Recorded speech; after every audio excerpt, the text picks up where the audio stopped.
जय गुरु जी, शुक्राना गुरु जी, आप सभी साथ संगत जी को जय गुरु जी। गुरु जी आप सभी पर मेहर बनाए रखें, सर्वदा भला सर्वदा भला। संगत जी मैं आशा करती हूँ कि आप सभी स्वस्थ और मस्त होंगे। संगत जी जैसे कि आजकल हम गुरु जी की डिवाइन बुक दिव्य आभा उसके सत्संग प्रस्तुत कर रहे हैं और आपके साथ में उसकी चर्चा कर रही हूँ। अब उसी कड़ी को आगे कंटिन्यू बढ़ाते हैं। आज का जो सत्संग है वो है न्यायाधीश अमरवीर सिंह गिल अंकल जी का, जो कि चंडीगढ़ से हैं और बहुत ही प्यारा सत्संग है।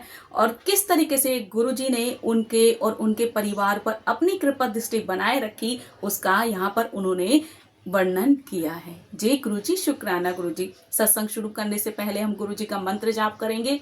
ओम नमः शिवाय, शिव जी सदा सहाय। ओम नमः शिवाय, गुरु जी सदा सहाय। ओम नमः शिवाय, शिव जी सदा सहाय। ओम नमः शिवाय, गुरु जी सदा सहाय। जय जय गुरु जी, शुक्राना गुरु जी।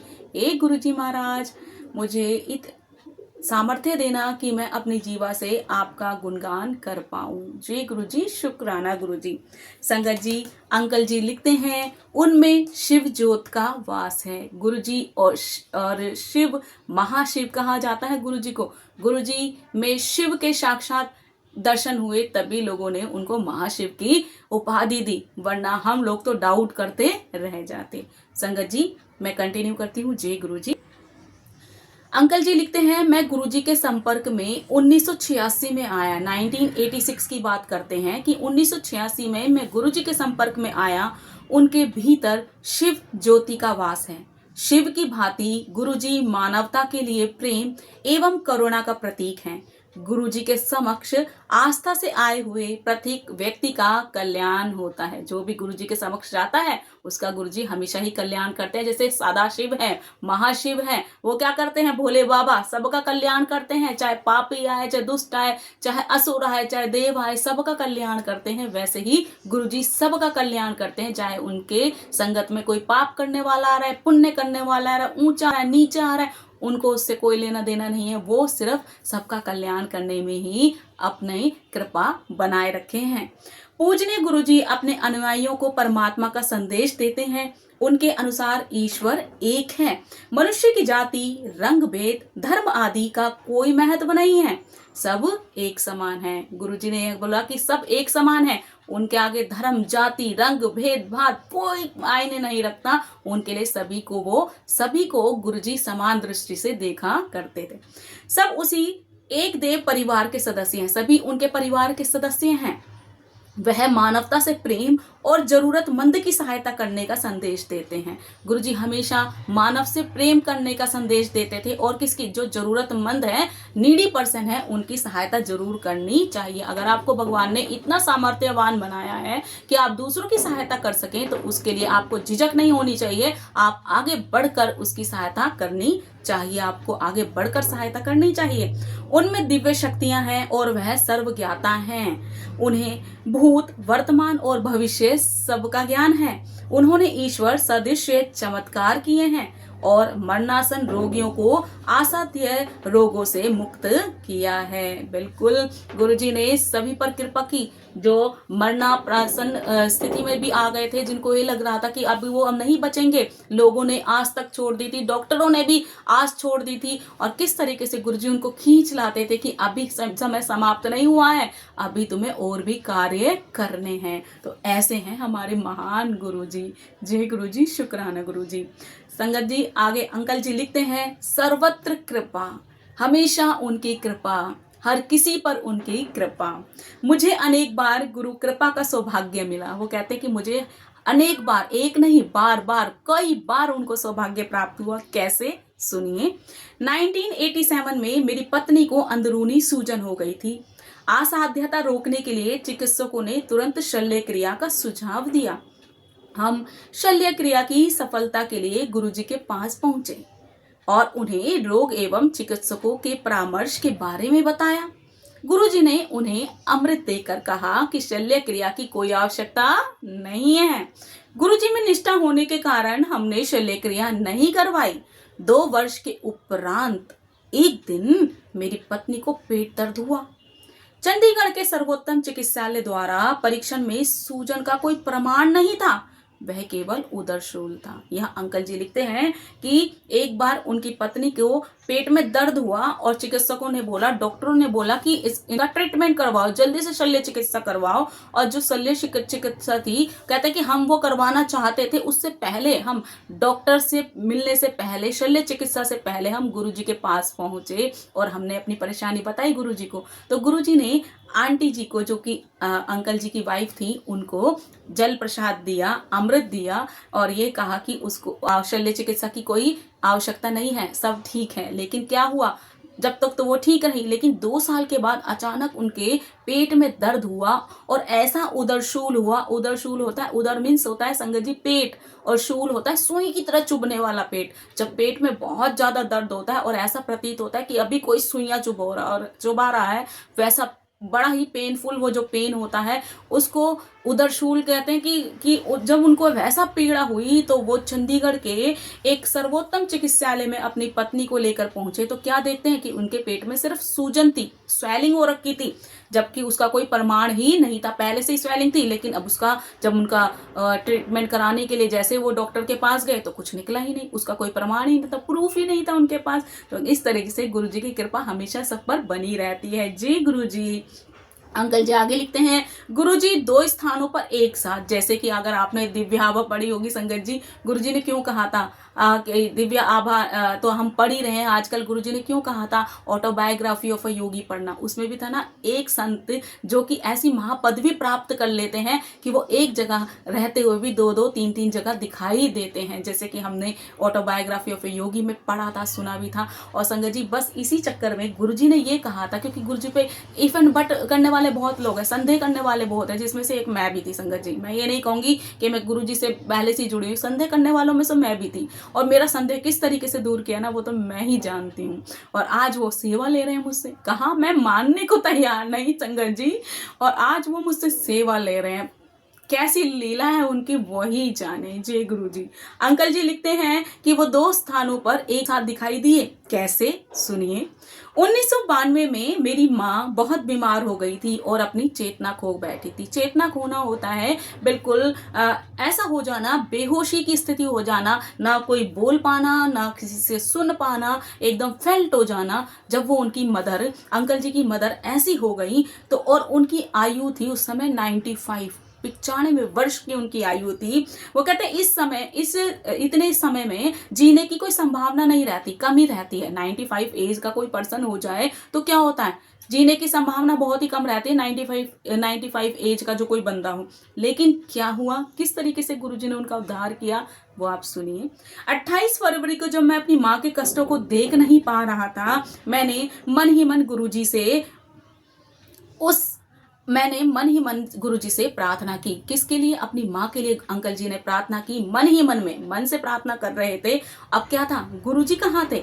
गुरुजी उस समय जालंधर में थे। गुरुजी जालंधर में थे उस समय, जब अंकल जी अपने घर में बैठकर, या कह सकते हैं हॉस्पिटल में आगे सुनेंगे तो वहां बैठकर या घर में बैठकर उनसे प्रार्थना कर रहे थे कि किस तरीके से उनकी माँ की पीड़ा उनसे नहीं देखी जा रही थी। देखिए, बच्चे अपनी माँ बाप की पीड़ा नहीं देख सकते, अपने पेरेंट्स की पीड़ा नहीं देख सकते, क्योंकि हम उनसे जुड़े हुए हैं। इसी तरीके से पेरेंट्स अपने बच्चों की पीड़ा नहीं देख सकते। एक समय में माता पिता अपने बच्चों का ध्यान रखते हैं, अपना कर्तव्य निभाते हैं, उनकी देखभाल करते हैं, और जब वो बूढ़े हो जाते हैं तो बच्चों का कर्तव्य बनता है उनकी देखभाल करना। तो इसी तरीके से ये जो सृष्टि है हमारी बनी हुई, भगवान का जो चक्र है वो चलता रहता है।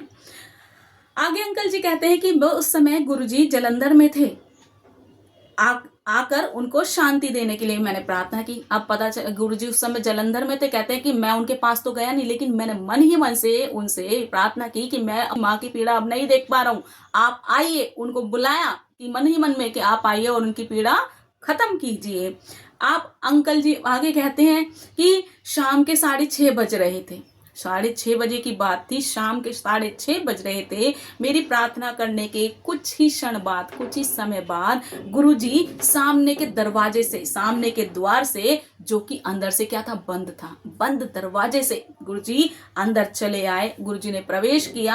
हम उनको देखकर एकदम आश्चर्यचकित हो गए। कहते मैं और मेरी पत्नी, अंकल जी कहते हैं मैं और मेरी पत्नी गुरुजी को बंद दरवाजे से प्रवेश करते देखकर एकदम आश्चर्यचकित हो गए। क्यों? क्योंकि गुरुजी तो उस समय जालंधर में थे और बंद दरवाजे से कैसे प्रवेश कर गए। कहते हैं हम एकदम से आश्चर्यचकित हो गए, असमंजस में पड़ गए, आश्चर्यचकित हो गए। गुरुजी ने मेरी पत्नी को, तब क्या हुआ, गुरुजी ने उनकी पत्नी को, अंकल जी की वाइफ को एक गिलास पानी लाने के लिए कहा, एक गिलास जल लाने को कहा। तब गुरुजी ने उस जल को अभिमंत्रित किया। उसके बाद उन्होंने माँ को 2 चम्मच जल पिलाने को कहा। ऐसा अभिमंत्रित किया जल को और बोला कि अपनी माँ को 2 चम्मच जल पिला देना, और बताया कि वह अर्धरात्रि में 2 बजे तक जीवित रहेगी। और ये बताया उनको कि वो उनकी जो मम्मी है, उनकी जो मदर है, वो रात के 2 बजे तक ही जीवित रहेगी। उसके बाद वो क्या करेंगी, स्वर्ग सिधार जाएंगी। गुरुजी फिर 10 मिनट तक बाहर नहीं आने का निर्देश देकर चले गए। गुरुजी ने उनको बोला कि अब मैं जा रहा हूँ और 10 मिनट तक तुम्हें बाहर आने की जरूरत नहीं है। पहले निर्देश दे दिया करते थे, बहुत सी जगह ऐसा होता था, गुरुजी पहले ही निर्देश दे देते थे, तुम्हें अभी बाहर आने की जरूरत नहीं। और जब संगत बाहर जाके देखती थी तो देखती थी गुरुजी है ही नहीं, वो तो अभी वहां बैठे हैं। इस तरह के चमत्कार भी हुए लोगों के साथ, सेम अंकल के साथ भी हुआ ऐसी। कहते हैं अंकल जी कहते हैं कि 10 मिनट का जो समय दिया था उसके बाद, कहते हैं उस अंतराल के बाद हमने बाहर आकर पुलिस द्वारा नियुक्त पहरेदार से गुरुजी के बारे में पूछा। कहते हैं जो उनकी मदर थी वहां पर उन्होंने एक पहरेदार बिठाया हुआ था, वो पुलिसकर्मी था। कहते हैं हमने उससे पूछा तो वो अनभिज्ञता से व्यक्त करता है कि उसने तो किसी को अंदर जाते नहीं देखा, क्योंकि कमरा तो अंदर से बंद था और गुरुजी बंद कमरे में प्रवेश करके गए। तो अब वो जो बाहर पहरेदार बैठा था पुलिसकर्मी, जब अंकल जी ने जो न्यायाधीश अंकल हैं अमरवीर अंकल जी, गिल अंकल जी, उन्होंने जब पूछा उससे तो वो कहता कि ये ऐसी तो कुछ हुआ ही नहीं, बाहर से कोई अंदर नहीं गया, अंदर से कोई बाहर नहीं गया था। कहते कि तब मेरे को एकदम अचंबा हुआ, मैंने तुरंत जालंधर में फोन किया और मुझे पता चला कि गुरुजी तो उस समय जालंधर में संगत के साथ बैठे हुए थे। कहते हैं मैंने तुरंत फोन किया कि जब गुरुजी तो हमें दिखाई दिए, मुझे और मेरी पत्नी को दिखाई दिए और जल भी देकर गए, बोल कर गए कि ये जल 2 चम्मच, इस जल की 2 चम्मच जो है आप अपनी मम्मी को पिलाना और उसके बाद 2 बजे तक तुम्हारी मदर जीवित रहेगी, उसके बाद वो प्राण त्याग देगी। ऐसा बोलकर वो चले गए। तो कहते हैं कि जब ये बात मुझे पता चली तो मैं 10 मिनट के बाद और मना करके गई, 10 मिनट तक आपको बाहर नहीं आना। कहते जैसे मैं बाहर गया तो मैंने पहरेदार से पूछा, लेकिन उसने तो बिल्कुल डिनाई कर दिया उस चीज को। उसने तो, पहरेदार ने किसी को अंदर बाहर जाते नहीं देखा। कहते मैं एकदम सख्ते में आ गया और मैंने तुरंत क्या किया, जालंधर फोन किया, क्योंकि पता था जालंधर में है गुरुजी। उन्होंने फोन किया तो जब सेवादार ने उठाया फोन तो उन्होंने बताया कि गुरुजी जालंधर में ही है और संगत में बैठे हुए हैं। इस तरीके से चमत्कार होते हैं और किए जाते हैं। वो किसके द्वारा, हमारे परम प्रिय गुरुजी के द्वारा किए जाते हैं। कहते हैं उसके बाद हमने वो जल, जैसे गुरुजी ने बोला था, हमने अपनी माँ को पिलाया और गुरुजी के कहे अनुसार रात को 2 बजे उन्हें मोक्ष की प्राप्ति हो गई। देखिए गुरु ने खुद अभिमंत्रित करके जल दिया। और जो लास्ट टाइम में संगत जी, जो जब व्यक्ति मरणोपरांत होता है उस समय में जो जल दिया जाता है ना, और वो डिपेंड करता है कि किसके हाथों से दिया जा रहा है। अगर कोई संगत ऐसी है या कोई व्यक्ति ऐसा है जो भगवान से बहुत प्रेम करता है, भगवान का नाम लेकर उसके कह सकते हैं मुख में डाला जाता है ना, तो वो उसके लिए अमृत बन जाता है। और यहाँ तो क्या है, साक्षात भगवान ने, गुरुजी ने उनको अपने हाथों से अभिमंत्रित करके जल दिया था, जो कि उनकी मम्मी को पिलाया गया था। और 2 बजे जैसा बोला गया था वैसे उनकी माँ का उन मोक्ष को प्राप्त हो गई थी। मोक्ष ही होगा कि गुरु के द्वारा दिया गया तो मोक्ष की प्राप्ति होगी। अंततः गुरुजी एक ही समय पर 2 स्थानों पर थे, जालंधर में, संगत में, हमारे घर पर। कहाँ पर, एक बार तो उनके घर और एक बार कहाँ दिखाई दे रहे हैं, वो जालंधर में संगत के बीच में बैठे हुए हैं। जय गुरुजी, शुक्राना गुरुजी। अंकल जी आगे लिखते हैं, शिव दर्शन, मेरी पुत्री को भी शिव जी के दर्शन हुए। कैसे हुए वो लिखते हैं आगे। मेरी पुत्री भी गुरुजी की भक्त है। 1998 में गुरुजी चंडीगढ़ के सेक्टर 33 में रहते थे। जब मेरी बेटी गुरुजी से प्रार्थना करती थी तब वह शिव दर्शन की कामना करती थी। एक दिन प्रातः उठने पर उसने अपने कक्ष में गुरुजी के सब चित्र शिव रूप में परिवर्तित होते हुए देखे और वह चकित रह गई। ऐसी घटना घट गई कि वो हमेशा गुरुजी से ये प्रार्थना करती थी कि गुरुजी मुझे शिव जी के दर्शन करने हैं। और एक दिन क्या हुआ, वो सोकर उठी उनकी बेटी, तो उन्होंने क्या देखा, गुरुजी के जितने भी स्वरूप उनके घर में लगे हुए थे सबके सब शिव जी की स्वरूप में परिवर्तित हो गए थे। आगे बताते हैं अंकल जी, अतिथि कक्ष में प्रवेश करने पर उसने कालीन पर शिव को गुरुजी के चित्र के निकट बैठा हुआ देखा था। वो कहते हैं कि जब वो इस तरीके से देख पाई तो वो एकदम सकते में आ गई, क्योंकि उसने कामना की थी, प्रार्थना करती थी वो डेली कि उसको शिव जी के दर्शन हो, गुरु जी में कि मतलब मुझे शिव जी के दर्शन हो, क्योंकि उनकी बेटी में की जितनी भी कह सकते हैं ना, हमारी श्रद्धा हर किसी भगवान में नहीं होती। बहुत से लोगों की श्रद्धा अलग अलग में होती है। कोई शिव के पुजारी हैं, कोई साईं बाबा के डिवोटी हैं, कोई भगवान विष्णु के डिवोटी हैं, कोई माता लक्ष्मी के डिवोटी हैं, कोई माता सरस्वती के डिवोटी हैं। हर कोई भक्त अपने अपने श्रेणी के अनुसार वो भगवान को चुनता है। और मैं ये नहीं कहूंगी कोई भक्त चुन रहा है, नहीं, उसके पूर्व जन्मों के कोई संस्कार रहे हैं, वो उनके हिसाब से गुरु उनको चुनता है और भगवान उनको चुनता है। हमारे इतना सामर्थ्य नहीं कि हम भगवान को अपनी इच्छा से चुन सकें, वो खुद हमें चुनते हैं। अब इनकी बेटी कामना करती थी तो गुरुजी ने वैसी उनकी पुकार सुन ली और सारे स्वरूप अपने शिव जी के रूप में परिवर्तित कर दिए।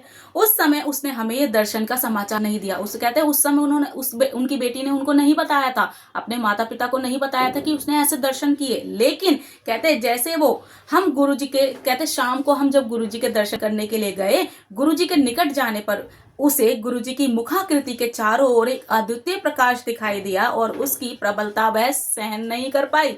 यह देखकर वह मंत्रमुग्ध हो गई और जोर जोर से रोने लगी। उसने गुरुजी में शिव का अनुभव किया था। हमने गुरुजी से उसकी इस अवस्था का कारण पूछा तो उन्होंने उत्तर दिया कि वह शिव दर्शन के लिए प्रार्थना करती रही थी, अतः उन्होंने उसकी मनोकामना पूरी कर दी। यहाँ पर अंकल जी कहते हैं कि जब ये घटना घटी थी, सुबह सोकर उठी तो देखा शिव जी के रूप में परिवर्तित हो गए सारे के सारे स्वरूप गुरु जी के। और जब वो ये बात उसने अपने पेरेंट्स से नहीं बताई थी, लेकिन जब शाम को वो दर्शन करने के लिए पहुंची तो जैसे गुरु जी के पास पहुंची, चरण स्पर्श करने गई होगी या अभिनंदन करने गई होगी या नमस्कार करने गई होगी, जैसे उनके पास पहुंची है वो देखती है गुरु जी के चारों तरफ एक आभा मंडल था और ऐसी अद्वितीय प्रकाश फैला हुआ था, ऐसा ओरा था उनका कि वो तेज को बर्दाश्त नहीं कर पाई और जोर जोर से रोने लगी। और गुरु जी से जब उनके पेरेंट्स से पूछा कि ऐसा क्यों व्यवहार कर रही है वो, तब गुरुजी ने बोला कि हमेशा वो शिव दर्शन की प्राप्ति चाहती थी, उनके दर्शन करना चाहती थी और आज गुरुजी ने उसकी इच्छा पूरी कर दी थी। जी गुरुजी, शुक्राना गुरुजी, बहुत ही प्यारा। आगे अंकल जी कहते हैं उपचारात्मक जल, किस तरीके से गुरुजी का जल है, जो जल प्रसाद जिसे हम कहते हैं, हमारे लिए प्रसाद है, वही घटना बताएंगे। जय गुरुजी।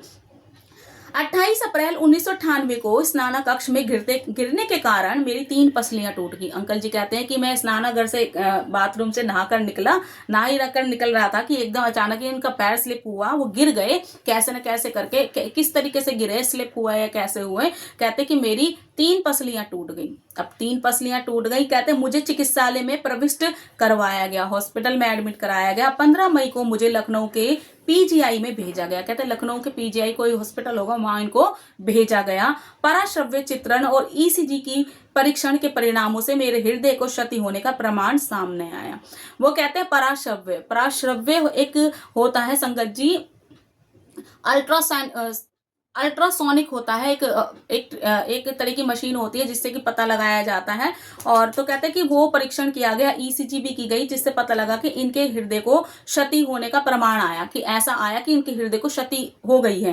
हृदय पर छाया बनी हुई थी, कैसे गिरे थे, पसलियां भी टूट गई थी, तो कहते हैं उनके हृदय पर एक छाया सी बन गई थी। कहते हैं कि मैं जब इस तरह की रिपोर्ट आई तो क्या हुआ, 29 मई को मैंने doctor Mahesh Chandra king George medical college में हृदय रोग के विभागाध्यक्ष से परामर्श लिया तो पुनः वही परीक्षण कर उन्होंने वही निष्कर्ष सुनाया। कहते कि उसके बाद दोबारा इन्होंने परीक्षण कराया। 29 मई को कोई डॉक्टर महेश चंद्र थे, वो किंग जॉर्ज मेडिकल कॉलेज में हृदय रोग के विभागाध्यक्ष थे, मतलब हेड ऑफ द डिपार्टमेंट वही थे उधर के। तो उन्होंने उनसे भी परामर्श किया और उन्होंने वहां पर भी परीक्षण करवाया, तो उनका रिजल्ट सेम ही आया कि जैसे हृदय पर छाया थी सेम वैसे ही आया। लेकिन 2 जून को मैं गुरुजी के दर्शन हेतु दिल्ली आया। कहते जब 2 जून को, 29 मई की बात करते हैं, उसके बाद 2 जून को जब ये गुरुजी से मिलने के लिए आए तो मैंने उनको चिकित्सकों के निर्णय सुना दिए कि चिकित्सकों ने ये कहा कि मेरी पसलियां टूट गई हैं और मेरे हृदय पर भी कोई ना कोई प्रभाव आया है, तो आप बताएं, सारी उनको बताया, गुरुजी को बताया, अवगत करा दिया।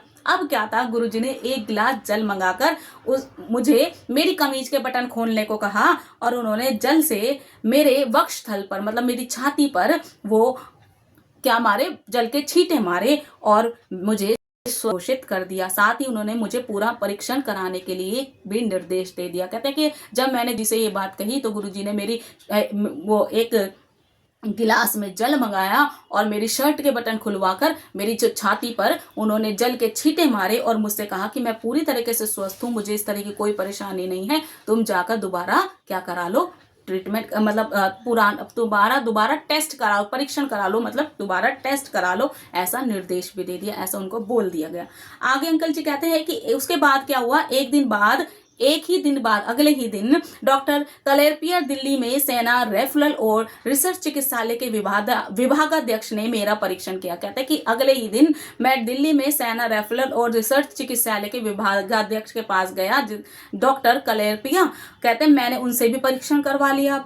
अब क्या था, उन्होंने फिर वही परीक्षण दोबारा, जैसे बार बार परीक्षण होता है, अब हृदय का जैसा परीक्षण होता है, आप कहीं भी चले जाइए किसी भी हॉस्पिटल में, चाहे दिल्ली में करा लो, चाहे बैंगलोर में करा लो, चाहे बॉम्बे में करा लो, कहीं भी करा लीजिए, एक जैसा ही ट्रीटमेंट होता है और मशीनें भी सेम ही होती है। वो अलग बात है कि 19-20 का फर्क होता है, लेकिन ट्रीटमेंट वही दिया जाता है। कहते हैं मैंने परीक्षण कराया, टेस्ट कराया, तो अब क्या था, अचंभा, बिल्कुल संगत जी कि बिल्कुल वो स्वस्थ थे। अब वो छाया ही नहीं थी जो उनके हृदय पर पहले दिखाई दे रही थी। कहते हैं मेरा हृदय ठीक से कार्य कर रहा था, उस पर अब कोई छाया भी नहीं थी। पिछले परिणाम देखकर सबके सब अचंभित हो गए और कहने लगे कि 29 मई और 3 जून की मध्यावधि में केवल किसी चमत्कार में ही ऐसा हो सकता है। 29 मई की बात कर रहे हैं और 3 जून, 30, 1, 2, 3, 4 दिन के अंदर। कहते हैं 29 मई पर दिल पे वो जो टेस्ट कराया गया था, परीक्षण कराया गया था, दिल पर छाया थी, लेकिन 3 तारीख को, क्योंकि 2 तारीख को गुरुजी से मिले थे और 3 तारीख को जब ये गुरुजी ने बोल दिया कि जाओ 2 तारीख को परीक्षण करा लो, तो 3 तारीख को उन्होंने अगले दिन परीक्षण कराया। तो क्या है, कहते हैं ये तो चमत्कार ही हो गया, जो 29 जून को दिखाई दे रहा था 3 जून को वैसा कुछ भी नहीं था।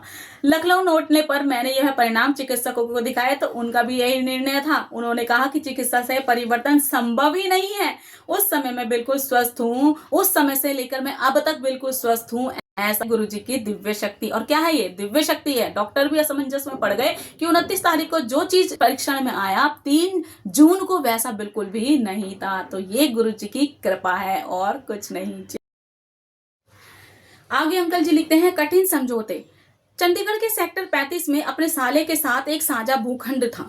कहते कि मैंने एक प्रॉपर्टी ली थी जो कि हमने उनके अपने साले के साथ ली थी। उन्होंने अपने ब्रदर इन लॉ के साथ एक प्रॉपर्टी जो थी दोनों ने साझा में ली थी, मिलजुल कर ली थी। 1998 में उसकी आधारशिला रखने के लिए मैंने गुरुजी को आमंत्रित किया। कहते हैं 1998 में मैंने उस जगह की आधारशिला रखने के लिए मैंने गुरुजी को आमंत्रित किया।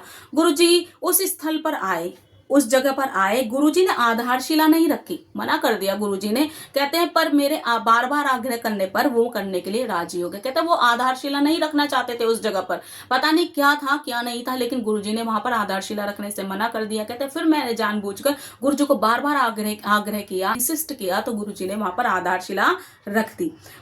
अब क्या था संगत जी, वो कहते हैं कि गुरुजी ने फिर अचानक एक स्वर्ण मुद्रा मुझे प्रकट करके दी और कहा यद्यपि मुझे इससे लाभ होगा। कहते हैं एक स्वर्ण मुद्रा, जैसे कि आप सभी जानते हैं गुरुजी सचखंड से प्रसाद ले आते थे, गुरुजी ने स्वर्ण मुद्रा उनको अचानक से प्रकट करके दे दी और कहा कि अपने पास रखो, साले के साथ आपसी कटु संबंध हो जाएंगे। और पहले उनको बता दिया कि इस भूमि के कारण ही आप दोनों में, उनके साले यानी कि ब्रदर लो में और अंकल जी में क्या हो जाएंगे, कटु मतभेद हो जाएंगे।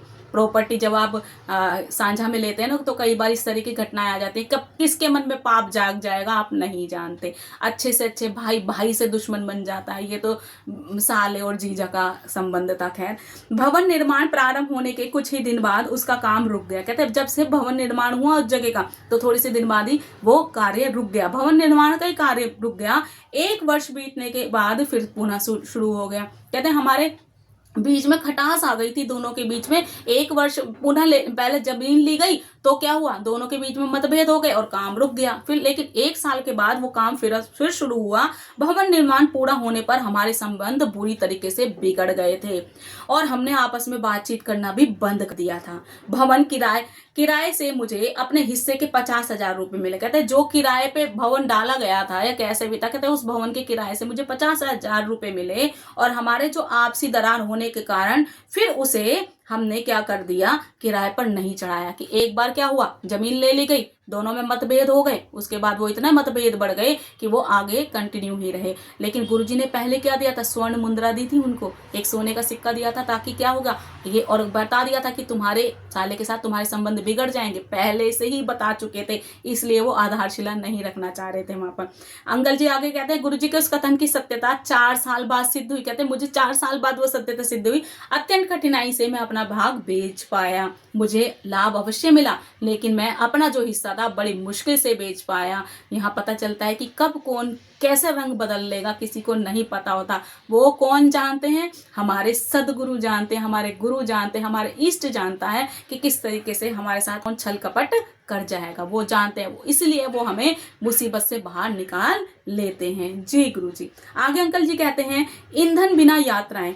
1989 में मैं पटियाला में जनपद न्यायाधीश था। गुरुजी जालंधर से हमारे पास रहने के लिए आए। कहते हैं 1989 में मैं पटियाला में कार्यरत थे अंकल जी। तो जब गुरुजी जलंधर से गुरुजी इनके पास, अंकल जी के पास रहने के लिए आए।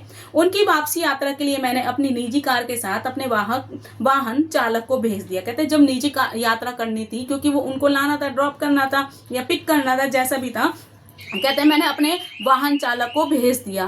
कार में पेट्रोल भरवाने के बाद मैंने उसे आकस्मिक स्थिति में पेट्रोल खरीदने के लिए 300 रुपए दिए थे। कहते हैं मैंने पेट्रोल डलवा दिया था कार में, भरवाने के बाद मैंने पेट्रोल भी भरवा दिया था, उसके बाद मैंने उसको 300 रुपए दे दिए थे कि कभी उसको आगे किसी चीज की जरूरत होगी पेट्रोल भरवाने की तो वो भरवा सकता था।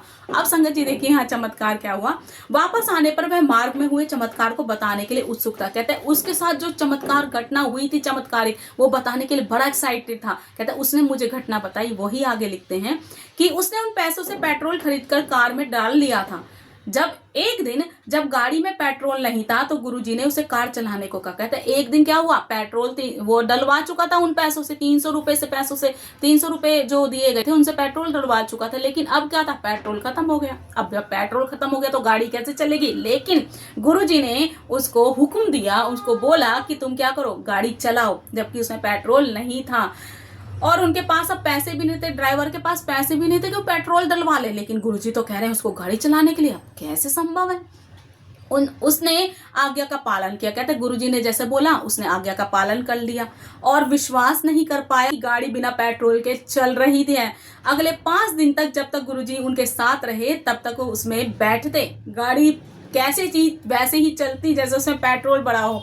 अंतिम दिन से 100 के 3 नोट प्रकट करके दिए और कहा कि पेट्रोल भरवाने खरीदने के लिए दिए। वो अगले कहते कि अगले दिन के क्या, अंतिम दिन जिस दिन गुरुजी को वहां से प्रस्थान करना था या वहां से जाना था, तो कहते हैं गुरुजी ने उसको 100 के 3 नोट प्रकट करके दिए। अब 100 के 3 नोट 300 ही हो गए ना संगत जी। 100 के 3 नोट प्रकट करके दिए और कहा कि पेट्रोल खरीद ले इससे। और वाहन चालक करम सिंह यह लिखने के लिए समय पटियाला में जनपद न्यायाधीश के कार्यालय में सेवारत था। कहते जब उन्होंने ये मुझे बात बताई तो मैं सुनकर अद्भुत था। और कौन थे वो अंकल जिनके साथ ये घटना घटी थी, वो करम सिंह अंकल नाम था उनका, और वो की जालंधर में थे उस समय जब उन्होंने ये वृतांत अंकल जी को लिखाया था, सुनाया था। जय गुरु जी। आगे अंकल जी लिखते हैं, कामना पूर्ति। 1987 में मैं रोपड़ में सेवारत था। एक दिन समाचार पत्र में मैंने श्रीमती इंदिरा गांधी का चित्र देखा, उन्होंने जिसमें रुद्राक्ष की माला पहनी हुई थी। मैं सोचने लगा क्या कभी गुरुजी मुझे प्रसाद रूप में रुद्राक्ष दे सकते हैं। 2 मास के बाद मैं गुरुजी के दर्शन के लिए जालंधर गया। वह संगत में थे। उन्होंने प्रश्न किया कि मुझे क्या उनसे कुछ चाहिए। मैंने उत्तर दिया कि वह मुझे केवल अपना आशीर्वाद दे दे। उन्होंने मुझे हाथ बढ़ाने को कहा और मेरे ऐसा करने पर उसमें एक रुद्राक्ष उन्होंने रख दिया। उन्होंने फिर प्रश्न किया, क्या मुझे यही चाहिए था?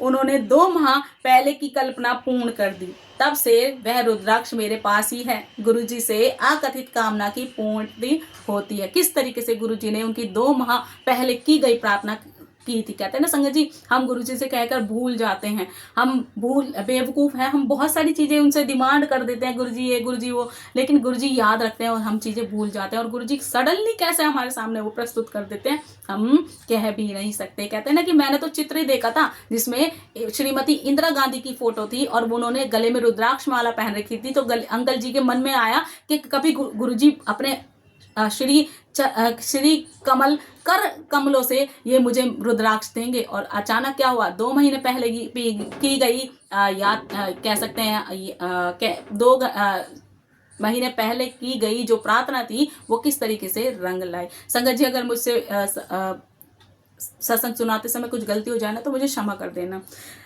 आगे हम कंटिन्यू करते हैं। पुत्र रक्षा। 1999 में 1999 में मेरे पुत्र को एक मोटरसाइकिल दुर्घटना में बहुत गहन चोटें आई थी। उसे चंडीगढ़ स्थित मेरे मकान के पहरेदार उठाकर घर तक लाए थे। मैं उस समय लखनऊ में था। वह चिकित्सालय नहीं गया। उसने केवल गुरुजी का चित्र अपने पास रखा और दूध में हल्दी और घी डालकर पी लिया। कहते हैं 1999 में मोटरसाइकिल दुर्घटना में इनके बेटे को चोटें लगी। उस समय अंकल जी चंडीगढ़ में थे और कहते हैं जो पहरेदार थे मकान के वो उनको उठाकर लेकर आए। अब कहते हैं कि इनके जो बेटे थे अंकल जी के, वो हॉस्पिटल नहीं गए, चिकित्सा करवाने के लिए नहीं गए, बल्कि उन्होंने क्या किया, गुरुजी का चित्र को अपने पास रखा और दूध में हल्दी और घी डालकर पी लिया। अगले दिन प्रातः उठने पर उसे पता चला कि उसकी चोटें गंभीर थी। कहते हैं उस टाइम तो उसने गया नहीं, लेकिन अगले दिन उसको पता चला कि चोटें बहुत गंभीर थी। उसके कान से रक्त प्रवाह हो रहा था, उसकी गर्दन और मुंह इतना सूज गए थे कि उसे पहचान पाना कठिन था।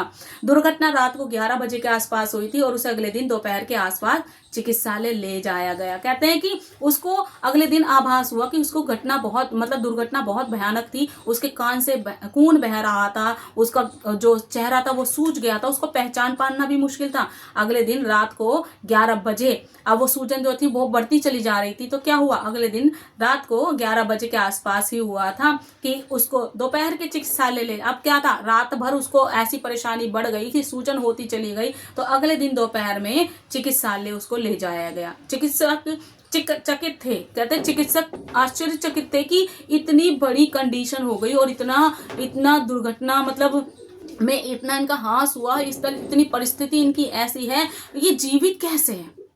कई बार होता है ना, हमारी सिचुएशन इतनी क्रिटिकल होती है संगत जी, और हम उस टाइम में क्या हो जाए, हम लेजी हो जाए कि नहीं हम नहीं जा रहे, तो क्या कुछ भी हो सकता है। लेकिन यहाँ पर किसका आशीर्वाद है, यहाँ पर गुरु का आशीर्वाद आपके साथ चल रहा है। अब चिकित्सक भी हैरान थे कि बेटा जीवित कैसे है।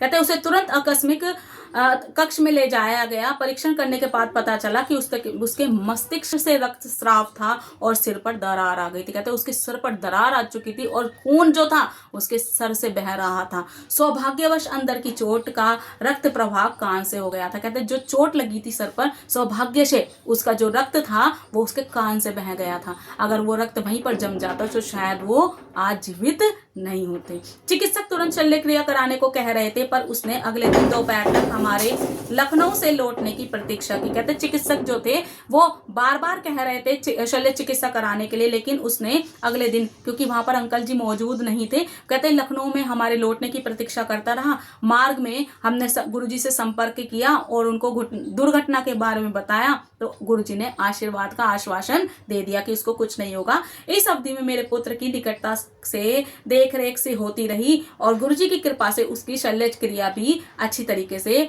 उसको जरूरत ही नहीं पड़ी, उस चीज की उसको जरूरत ही नहीं पड़ी। कहते शल्य चिकित्सा भी उसकी अच्छी तरह से होती रही। और अब क्या था, किंतु उसके मुख पर जो चेहरे पर उसको पक्षाघात हो गया था, पैरालिसिस हो गया था उसका फेस। तो गुरुजी ने एक अभिमंत्रित लोटा भेजा जिसमें उसको, जैसे कि आप सभी जानते हैं, रात भर भरकर रखना था और सुबह उनको जल पीना था और नहाना था उससे। कहते हैं ऐसे ही करने को कहा गया और धीरे धीरे उनका स्वास्थ्य जो था बिल्कुल ठीक होता चला गया। चिकित्सकों का विस्मित करने के लिए उसका लकवा 2 दिन में ठीक हो गया। किस तरीके से 2 दिन में ही ठीक हो गया लकवा। पैरालिसिस जब होता है संगत जी, पता नहीं लोग कहाँ कहाँ क्या क्या होता है लोगों के साथ में, लेकिन यहाँ चमत्कार हुआ, गुरुजी का आशीर्वाद था और सबसे बड़ी बात गुरुजी पर पूर्ण विश्वास था। अंकल जी के बेटे का, अंकल जी की फैमिली का पूरा विश्वास था गुरुजी पर, और गुरुजी का जो अभिमंत्रित लोटा था उससे उन अंकल जी के बेटे का, अंकल जी का 2 दिन में ही लकवा बिल्कुल ठीक हो गया। कुछ दिन में वह स्वस्थ हो गया और उसके जो परीक्षण थे, उसके जो सिर पर दरार आ गई थी, मस्तिष्क पर जो चोट दिखाई दे रही थी, अब उनका बेटा बिल्कुल कह सकते हैं स्वस्थ था। उन्होंने मेरे पुत्र को शिव रूप में दर्शन देकर भी उसे आशीर्वाद दिया। कहते मेरे बेटे को भी उन्होंने शिव रूप में दर्शन दिए। गुरुजी ने इस प्रकार अनेक चमत्कार किए हैं और जरूरतमंदों के लिए करते रहे हैं। वह सब एक समान प्रेम करते हैं, उनकी करुणा अपार है, उनमें आस्था है, वह अपना जीवन पवित्र कर सकता है। यदि हमें उनमें निष्ठा है तो हमें चिंता मुक्त कर देते हैं, वो हमें कर देते हैं। उन्हें कोई चाहत भी नहीं है कि वे इस पृथ्वी पर हमारे दुख दूर करने आए हैं। आइए गुरुजी में विश्वास करें, उनके आशीर्वाद ग्रहण करें। यहाँ पर अंकल जी कहते हैं कि जो गुरुजी में सच्ची श्रद्धा रखता है तो गुरुजी उससे उतना ही प्रेम करते हैं जितना वो करते हैं, बल्कि उससे ज्यादा प्रेम करते हैं। और गुरुजी में हमेशा अपनी श्रद्धा भाव बनाए रखिए। जय गुरुजी, शुक्राना गुरुजी। संगत जी, आज मैं अपनी वाणी को यहीं विराम दूंगी। ओम नमः शिवाय, शिव जी सदा सहाय। ओम नमः शिवाय, गुरुजी सदा सहाय। जय जय गुरुजी, शुक्राना गुरुजी। जय जय गुरुजी।